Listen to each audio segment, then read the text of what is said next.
Una sa tanan, pasalamatan na kog dako si Lord sa iyang pagkamaayo sa akong kinabuhi. Tungod kay grabe gyud ang iaabang gugma sa matag usa nato bitaw. So sa ako apod, sa akong kasinatian na about atong sa last Sunday ay no nga namuhat gyud si Lord si Holy Spirit atong nga time ba kay kadtong pagsugod pa lang sa pag-worship, grabe na gyud ang pagkutaw sa kinasuluran nga dili na ko mas sabot ba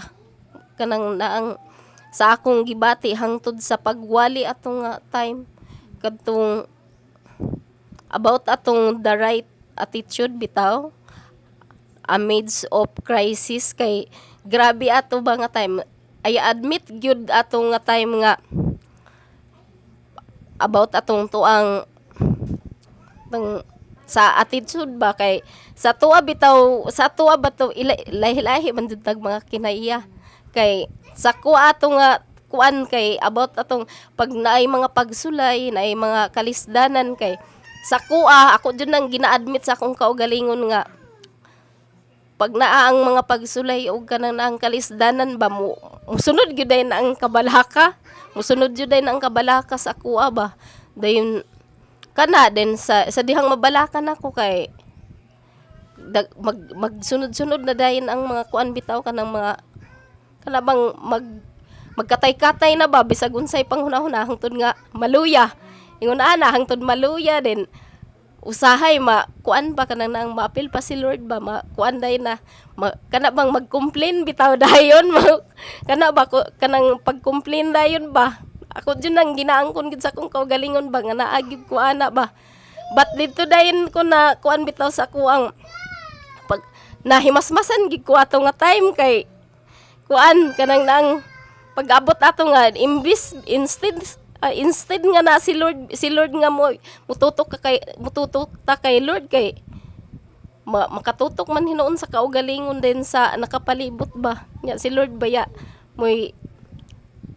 tag-iya sa tanan si Lord gyud ang tanan ba dapat kay Lord gyud dayon kadto nahimasmasan pud ko dayon ba kay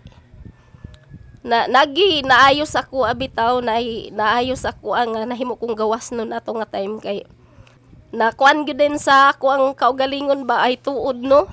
naman dito sa pulong ni Lord ba dito din sa kaan sa Filipos kuan 6:4 ba to dito dayon ayaw kamo kabalaka sa bisan unsa kundili pangayuan ninyo sa Dios o uban sa pagpasalamat o pag-ampo ingon ato na grabe gyud dito gyud ko nahimasmasan ing kutuod no dili gid ang ngayan nato ikuan bitaw nga kung natay mga pagsulay natay kalisdanan dapat kay Lord gyud ta mututok kay siya man ang tanan siya jud iyang kaya ang tanan gud kay siya man ang naghatag sa atong kinabuhi munang angayan gyud kay nato pasalamatan si Lord